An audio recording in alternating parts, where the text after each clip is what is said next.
mbokki internet yi nga xamante ni ñoo ñuy seetaan seen télévision Pikine TV ñu ngi seen deuxième numéro link up ak waa Pikine tey nag ñu ngi seet si député honorable député Marie Sow Ndiaye moom la ñu seet si ngir jéem a xam kan mooy honorable député Marie Sow Ndiaye honorable ñu ngi lay nuyu. maa ngi lay fay Ousseynou di nuyu Khadim aussi maa ngi nuyu waa Pikine yëpp ñu ñuy seetaan à travers le net à travers d'autres organes aussi maa ngi leen di nuyu di leen sant di leen gërëm aussi.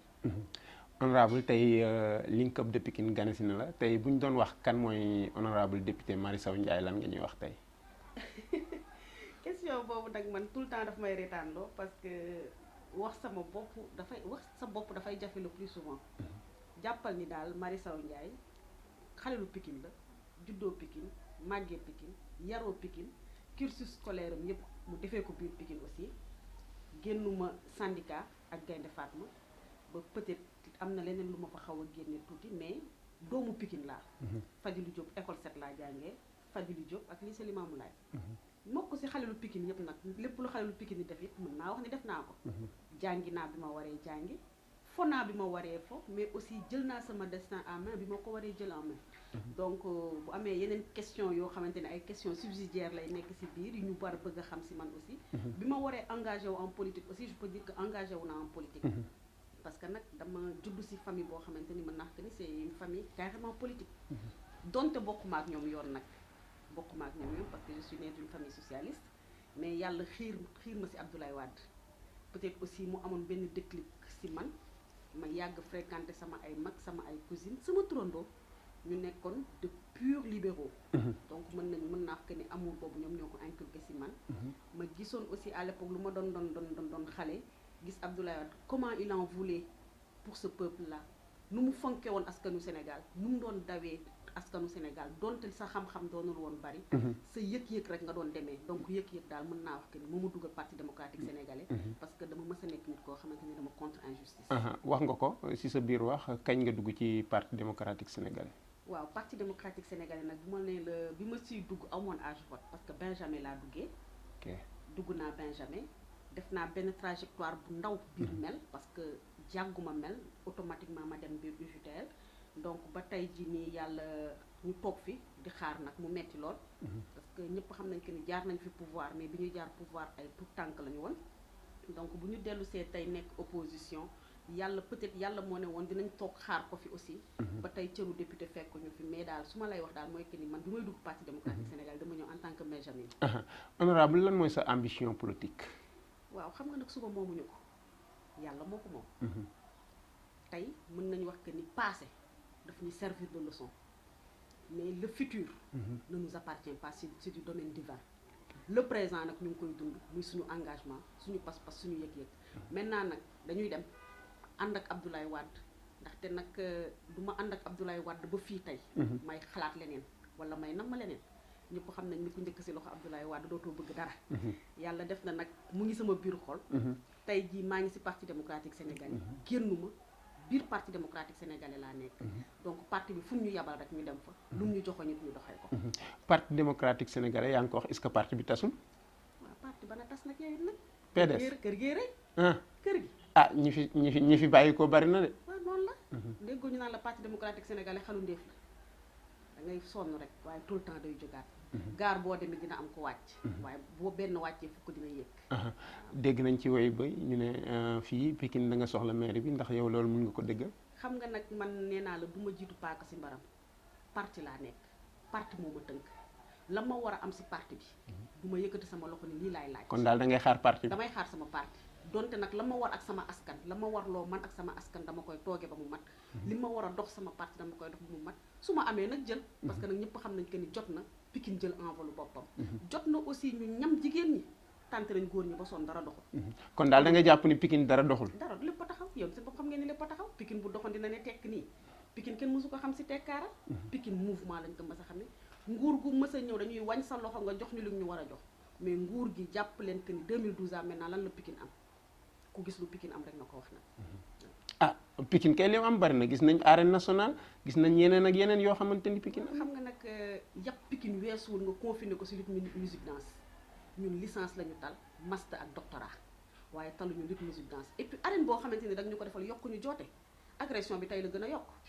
et puis arène bi ñu koy tegal liñ ñu jaayoon ak arène nationale yëpp anamu tey ne woon nañu dinañu tegal infrastructure yi koy gunge absolument dinañ ñu defal ay structure yoo xamante ni ndaw ñi daañu fi mën a dem liggéey ñu ne ñu woon dinañ leen defal ba defal leen poste police ana poste police bi rek laay laaj anam au contraire tey li ñu gis mooy que ni ay concessionnaire rek ñoo fi nekk camion yaa ngi ñëw ñeneen a ngi ñëw à la fin arène nationale à quoi ça va servir à Pikine kenn gisu ko am lu ñu njëriñ daal yëpp indil nañu inondation yokkal nañu agression te gis beneen xandawu Pikine xëyu fa it gis nañ lu yàggul dara xale yu Pikine yi jógoon nañu di ñaaxtu ci maanaam suuf soo xamante ni dañ ko bëgg a yokkee armée lu Pikine loolu lan nga ciy wax xam nga nag nit defe naa buy dund amul fudul fi mu dëkk bu deewee nga war koo jox cër ba mu moom tey man dama ne gëm ni département Pikine tolluwul fu muy jëlee néewam di ko yóbbu Yoof tolluwuñu fu ñuy jëlee suñu néew suuf saa ngi fi de li gën a metti nag si suuf si mooy dañu ko jël jox ko koo xamante ni dëkkul biir Pikine est-ce que loolu jaadu na Pikine soxla na Pikine li mu soxlaa mooy sagal nit ñi nga xamante ni ñoo ànd ak ñoom dund ak ñoom liggéey biir Pikine ñuy ay sag biir Pikine ñuy ay référence biir Pikine tey jii ñooñu la ñu bëgg jox leen kër goo xamante ni mooy këru dëgg ñun ñëpp fa la ñuy mujjee nag te ku sañoon nag fa nga defee sa ndaw doxee fa waxee fa màggee fa boo fa génnee àdduna ñu war la faa mën a denc suñu suuf bi ñu jël di ko joxe nañ ñu ko delloo suñu moom la suñu alal la suñu moomeel la ñoo ko moom bu ñu nangu kenn di ko jël di ko saax-saaxe en tant que député gis nañ ni boo demee assemblée ñenn ñi nee nañ Marie Sow Ndiaye sax day xeexal askanu Pikine ndax lu yàggul dara gis nañ nga def benn sortie di kaasal waa Pikine lu ci mel ni train express régional bi ndax armée yi tamit ba nga demee assemblée jot nga ko kaasal ñi nga xam ñooy askan wi xam nga tey Marie Sow kaasal Pikine kaasal Touba kaasal Fongolemi kaasal Malem Hodar loolu lépp man dama gëm que ni Marie Sow tey li ko war en tant que député mooy mu nekk si côté askan bi donte nag li may wax mooy guddi Pikine laay fanaan si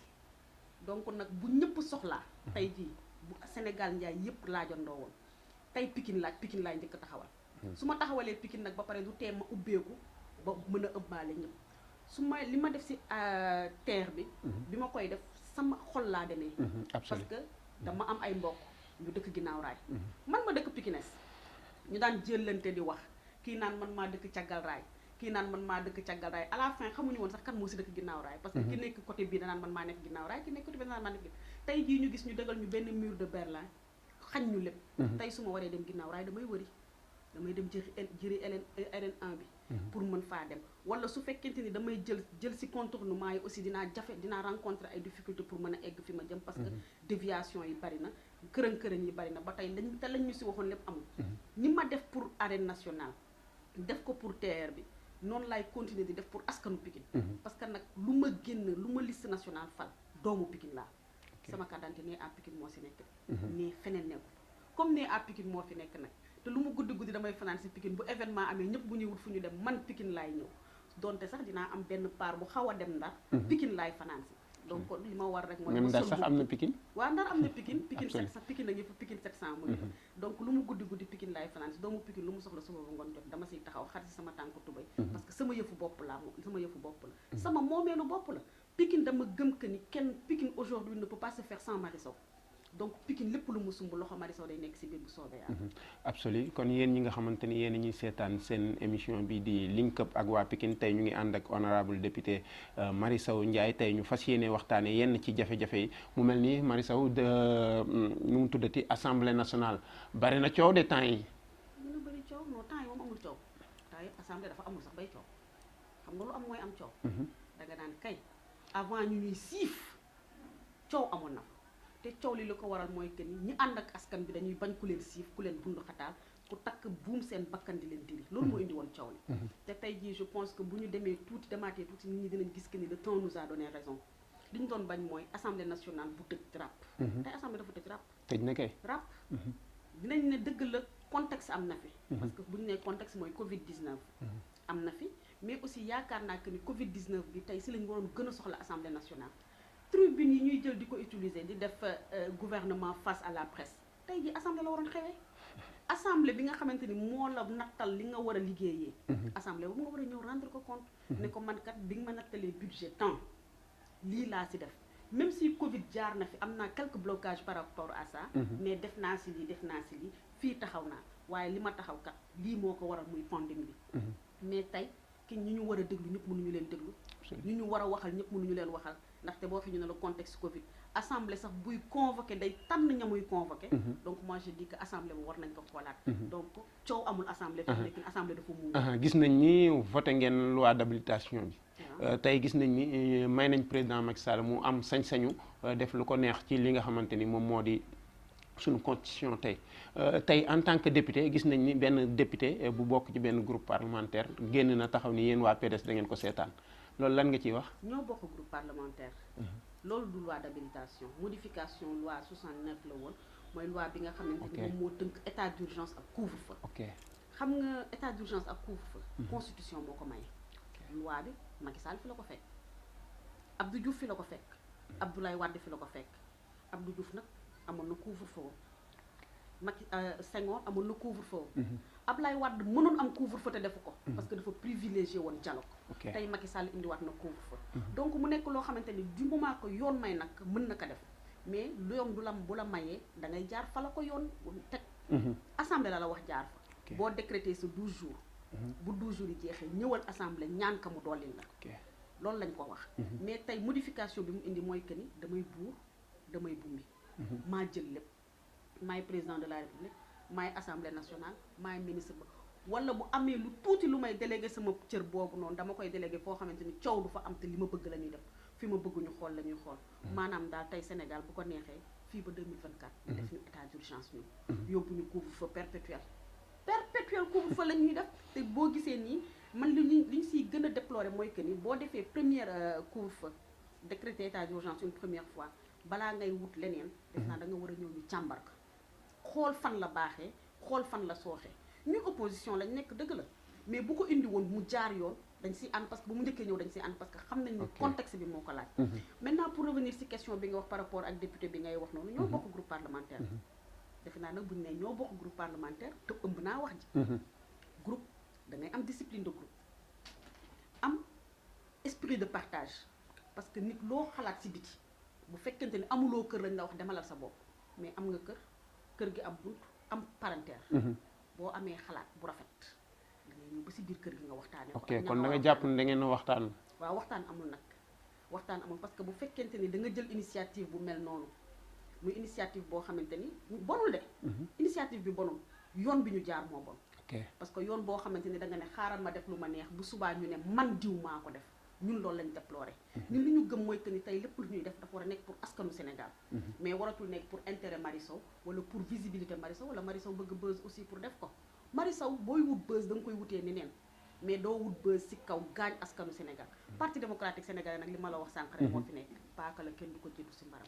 tollootul fu muy langaamoo si kenn da ngay langaamu si moom kay pour mën a dem te ku weddi nag laaj ko moom moomu jëloon ne day def initiative ba PDS taxaw seetaan ko xam na ne du dem kon parti démocratique sénégalais fii biir Sénégal lu fi waay di def di nga ñëw toog waxtaan ak ñoom boo bëggee mu ànd ñu des ba tey ci parti démocratique sénégalais gis nañ ni Mame Boye gëj nañ ko gis yow moom xam naa gëjuloo ko gis kañ nga mujjee gis Mame Boye waaw Mame Boye même su ma ko gëjee gis yàggul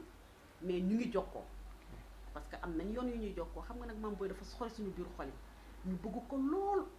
ñu mu bokk ci suñu kilifa yi nga xamante ni tey dañ leen war a aar dañ leen war a làq sax laay wax tey bu ñu amee lu ñuy wax ak moom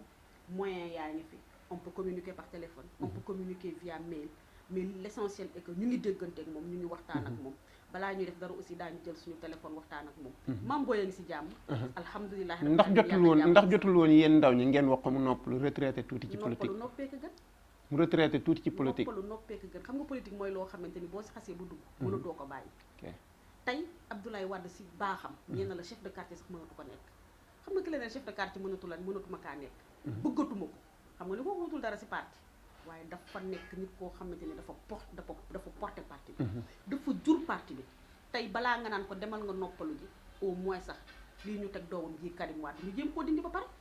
dañu porté combat boobu noonu parce que moi je dis que c'est son ultime combat aujourd'hui li ñu war mooy ànd ceeg moom gunge ko donte moom du jóg fi mu toog day toog kay ñun xale yi waxuma la ay doom bi ñun sët yi ñooy jóg wan ko ne ko say sët màgg nañ yoon bii la ñuy jaar te balaa ñuy si dem daañu ñëw waxtaan ak yow jël taataan sa xalaat nga ñaanal ñu tegu si yoon bi dem ñu loolu la ñu doy Abdoulaye Wade fi mu nekk nii doyatuñ ko dara de ay consultation politique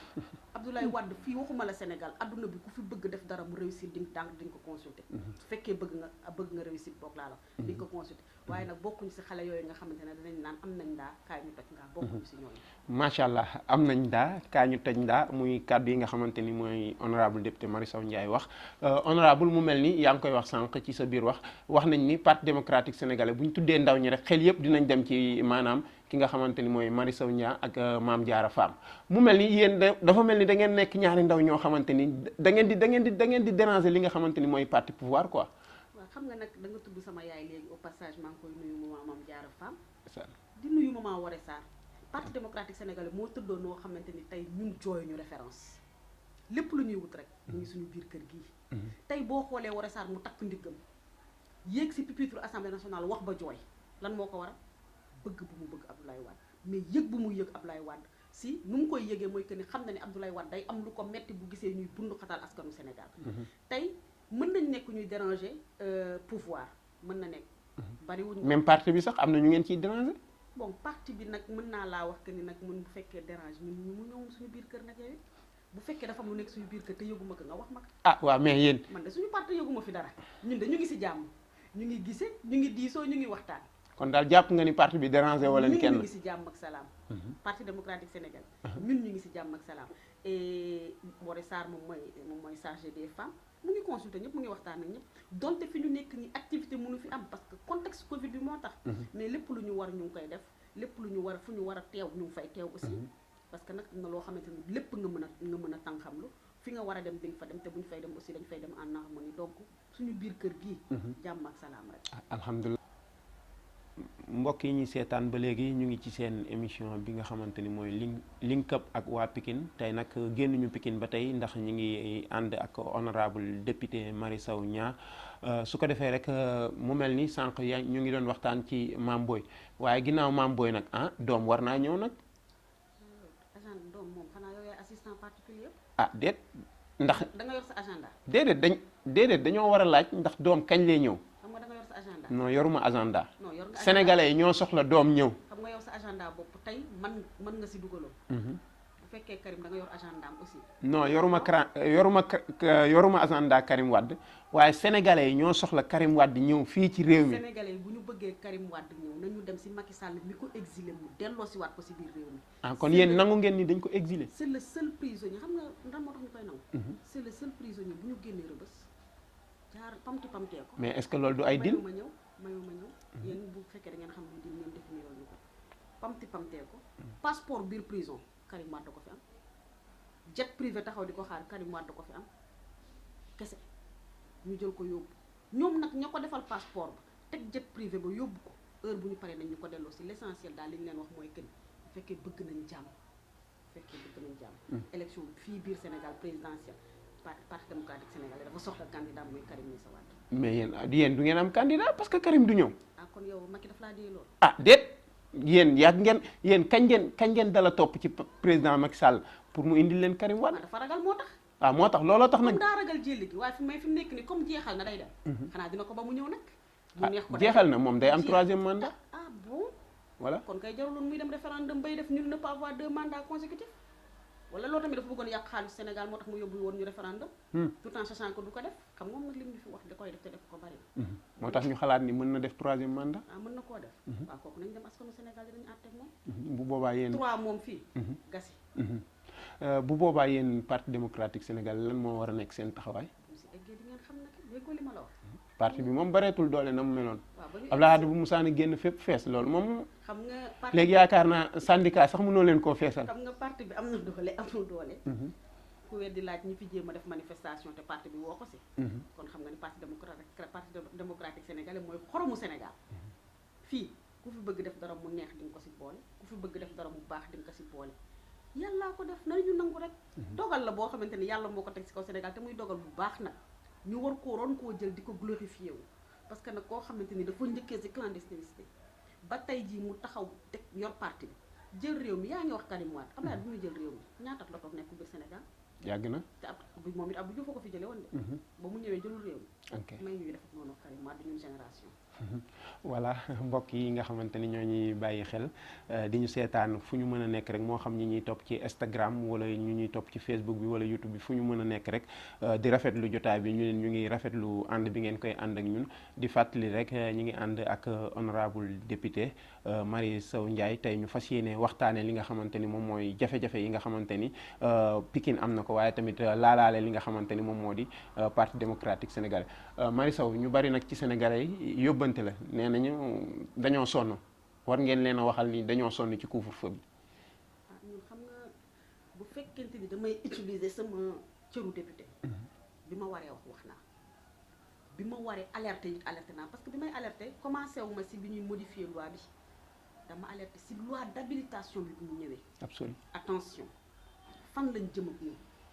mais bu boobaa bi ñu koy def defe naa ñu bari amoon na incompréhension dem nañ sax ba naan yéen da ngeen di opposé wu pour opposé wu ñu def ko yóbbu ñu couvre-feu sans évaluation ñu ñëw remettre at couvre-feu bi. tey nekkatuñu sax couvre-feu bi xam nga tey troisième régime lañ ñu indil tey troisième régime lañ ñu indil maanaam Sénégal yu daal exception rek juridiction exception régime d'exception comme exception moo ñuy doxal yàlla na ko fi exception jëlee mu abal ñu. mais nag bu fekkente ni wax rek defe naa fépp fu ñu war a waxee pour joytul Sénégal joytul nañ leen ko. bu fekkente ni aussi dañu gis que ni couvre-feu bi moom mooy idéal bi pour ñu éradiquer complètement pandémie bi je suis preneur mais à condition que mu jaar yoon mais tey ba ñu voté ba ñu modifier loi bi ba tey lan lañ si def dañ nañu woon état d'urgence sanitaire ak catastrophe naturelle yàlla nañu si yàlla musal peut-être état d'urgence sanitaire bi sanitaire baa ngi fi mais catastrophe naturelle bi nañu ñaan suñu borom rek musal ñu si loolu ba bu ñu fa àgg ñun Sénégal parce que nag bu fekkente ni mënuñu contrecarrer actuellement pandémie bi parce qu'on n'a pas assez de moyens pour arrêter ko bu ñu amee catastrophe naturelle defe naa loxo dina dar génn comme dar na ko ba pare nag mais defe naa boobaa suñu kaa ngi si boppam moom mooy mujj wëlbatiku te bu baa dina métti trop si askanu Sénégal ndax sonn nañ déjà muy la am solo bu ñu waxee loolu xel yëpp dinañu yóbbu ci vaccin yi vaccin yi moom indi na lëmbe na coow ci dëkk bi en tant que honorable nan nga gisee lu ni mel. dañu xaar ba gis ay vaccin ba pare xam comme ñu dañuy tàllal te ñu war a féete kaw mat léeguñu ñun nañu xaar ba non est-ce que loolu du prétexte rek. prétexte la maanaam ñi ñu féete kaw mat léeguñu. léeguñu loolu est-ce que loolu du prétexte. balaa ngay wax si balaa nga naan naam day fekk nga ne fa. wax dafa jooy ñu ne ko looy jooy mu ne dañ maa wax te ñoruma. ok ñu dellu laa jàpp ko lan ngay jooy mu ne dañ maa wax fañ ma warta waxee. ñu laaj ko une troisième fois mu ne dañ maa wax te jotaguma. nañu xaar ba mu jot bu ñu gisee vaccin. dinañ xam ban poste lañ def lenn daal xam nañ ko. nit moom kenn du wàññi loxoom ne ko force di nga ñàkk ko. est-ce que doon nekkul su fekkee dañuy xaar mun na doon médecin après la mort. lan mooy nekk maanaam vaccin yi ñu indi ko ci nit ñi ba vacciner ko nit ñi ñu koy door a yëg. ah bu boobaa nag dañu xam ne nag dëgg fa neex yàlla nag escroquerie bi ñu leen di jiñ dëgg la ndax defe naa bu ñu ñëwee tey ji yow day magum jëmm nga balaa ñu lay ñaq di nga xam luñu lay ñaq. di nga laajte luñu lay ñaq. te xam naa ne ku dugg sa biir kër aussi pour vacciner fa qui que ce soit di nga laaj ban vaccin la jar dina la jaral sax nga jël ko lire ko pour xam ban vaccin lañ koy vacciner man li ma gëm tey mooy que ni dañu war a désagréger communication bi mën a waxtaan ak ñëpp wala laal mën a laal sensibilité yëpp tabou yi nga xamante ni mu ngi si biir vaccin yi ñu dindi ko xam nga boo gisee tey ñu am problème communication ak vaccin bi mooy que ni dafa am vaccin bu jiitu woon muy concernant col de l'utérus ñu indi fi coow kenn réglé ko tey bu ñu indi waatee beneen cacophonie bi day gën a bari moi je pense que bu ñu désagréger communication bi ba nga xamante ni dañ mën a laal sensibilité yëpp mën a waxtaan ak ñëpp du ñu am problème mais bu fekkente ni damay toog naan c'est-à-dire c'est que alors que sama maam ja nga xamante ni mu nga fin fond au Sénégal xamul loolu boo ko ne woon tey ji li mooy Covid 19 xamul luy Covid 19 ba nga war koo mën a indil ñaq day am problème donc nañu désagréger communication bi nañu dem waxtaan ak ña ñu war a waxtaanal mais nañu laal cible bi ñu war a laal aussi mais bu fekkente ni tey bu fekkente ni un ministre ou un DG day génn ne ndaw ñi ñoom ñooy def ndaw ñooñu dañuy rebifé wu est-ce que tey mën ngaa vacciner ñëpp bàyyi ndaw ñooñu noonu tout en sachant qu'ils peuvent être des porteurs sains mënul nekk donc il faut nga globaliser sa communication ba mën a laal sensibilité yëpp muy la am solo ñu wax ci ñi nga xamante ni ñooy APR moom xam naa mu mel ni dégg nañ ñu ne ñoom ñi nga xamante ni ñoom ñoo di waa APR ñoom ñu ne réew mi fi mu egsi nii tey musu faa àgg ndax yóbbu nañ ko foo xamante ni fi ko Abdoulaye Wade bàyyi woon yóbbu nañ ko fu kawe seen njort en tant que député lan ngay wax ci lu ne mel. groupement d'intérêt économique nga ma laaj mu parti dëgg la yóbbu nañu réew mi fu mu nekk woon ndax yóbbu nañu si ndóol yóbbu nañ ñu si gaaf. tey Ebola ñëw na ñu ne dégg na waaye Covid 19 ñëw na barki Demba Ndiaye dégg ngeen ñu ne ñu fièvre jaune ñëw na kay yóbbu nañ ñu fu ñu yóbbul fenn foo xamante ni fekkuñu fa woon réew mi te ñu Abdoulaye Wade ba muy dem si mbaaxam it bàyyi woon réew mi foofu. tey delloo nañ ñu ginnaaw tey delloo nañ ñu si mbum ak njàmm société Sénégal yëpp moomatuñ ko léegi lépp dem na préférence nationale si làmmiñ la yem lépp lu ñu am lu ñuy joxe dañ koy jël génne ko jéggaani ji ko defe naa ñooñu bu ñu taxawee ñoo yay bàkku nag ñoo yay bàkku ndax Sénégal bu fekkente ne da nga ko fekkoon à un niveau boo xamante ni ñëpp dañ ko envié woon tey nga yóbbu ko si niveau boo xamante ni ñëpp dañ naan ak cam dinañ bàkku waxuma la aspect yooyu yëpp mais recul démocratique bi am biir Sénégal rek ñoom war nañoo war ñëpp a war a waxum des ñoom sax ñëpp a war a waxum des ñoom nañ ñu wax élection locale yi kañ lay am ba pare wax loolu président Macky Sall wax na ci nee na 2021 moom élection yi dina am kon gëm nga ah mais moom moo ko wax de ñaata yoon la fi wax mu rek ah waaw mais moom loolu moom mënuma ci indi 2021 la wax juin 2021 la waxante do en tout cas loolu la waxoon même train express régional bi loolu la ci wax 2021 dina daw train bi février kooku moom daa dem teerte juddoogul déjà moom février la wax waaw février la wax ñu ngi si tey la ñaata février 6 dégg nga fuñ la ko yëgalee de te duñ ko yëgalee it train baa nga ne pënd train baa nga ne ñu ne la élection yi day dem dañu koy organiser au mois de juin 2021 barki démb boo Njaay nga dégg seen expert biométrique ba démissionné na nañu wax ak Sénégal te ñu wax dëgg askan boo koy jiite doo ko jiite si caaxaan doo ko jiite si kon da nga jàpp ni président Macky Sall dafa waxul askan wi dëgg waa des na nag des na ndaxte bu fekkente ni da nga taxaw ne sama mandat du ma def mandat wu juróom-ñaari at juróomi at laay def juróom-ñaari at nga ne kat ku bëgg a nekk candidat dina nekk candidat indi sa parrainage pour barrer ay nit ñu ne déet na waaye nga ne élection locale yi telle date laa koy def date ba ñëw nga indi loi prorogation assemblée nationale tey jii ban maire rek moo am légitimité kenn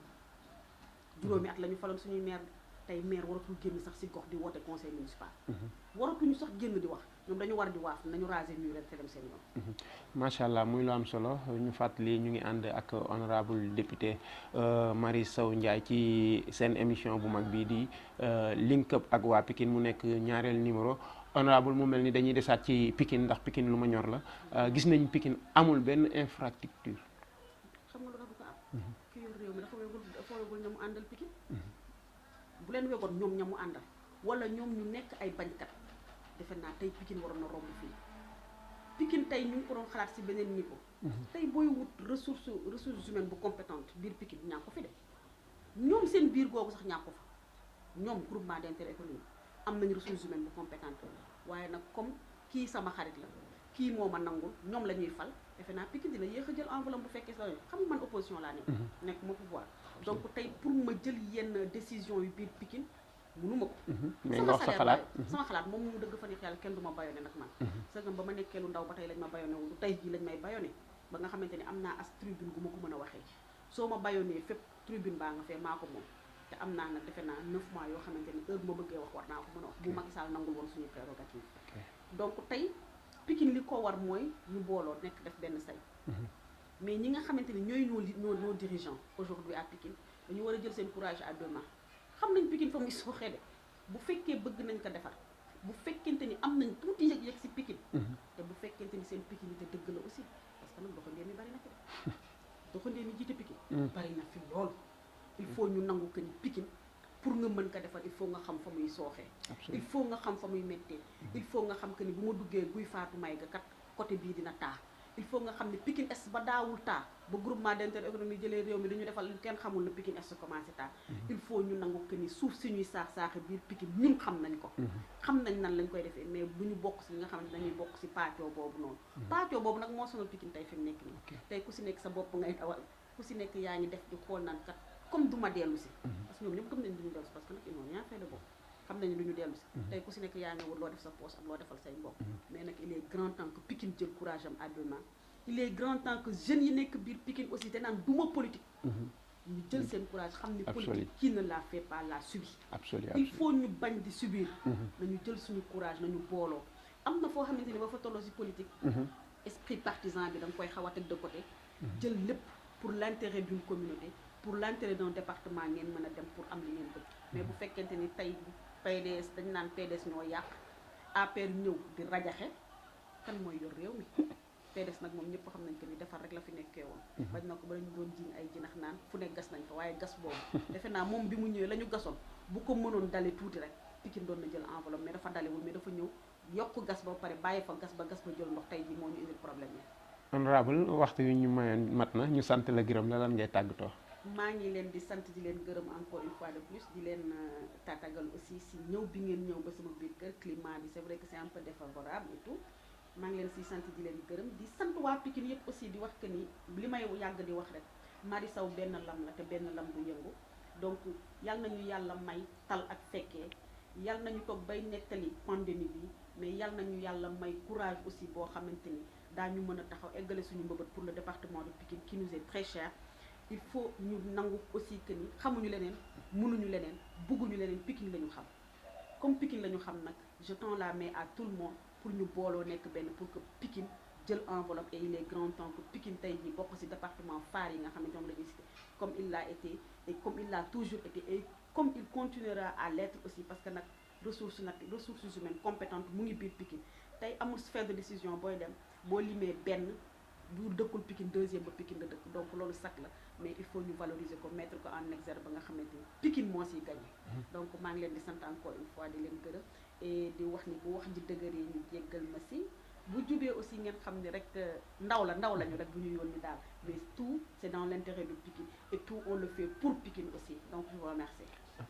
mu nekkoon seen émission Link Up di Pikine tey ñu ànd ak honorable député Mary Sow Ndiaye di leen jaajëfal bu baax waaye di am yóbbante boo xamante ni rek dañ koy wax di ko fàttali ki nga xamante ni moom moo di président de la république ndax ki nga xamante ni moom moo di délégué bu marché syndicat mu ngi koy fàttali dige yi nga xamante ni digoon na ko waa Pikine muy marché moderne boo xamante ni day am fii ci Pikine kon di leen jox dox daje incha allah di jaajëfal bu baax a baax sama cameraman Xaarim Diop waaye di leen jox dox daje incha allah beneen émission ak Link Up ak waa Pikine jaa ngeen jëf.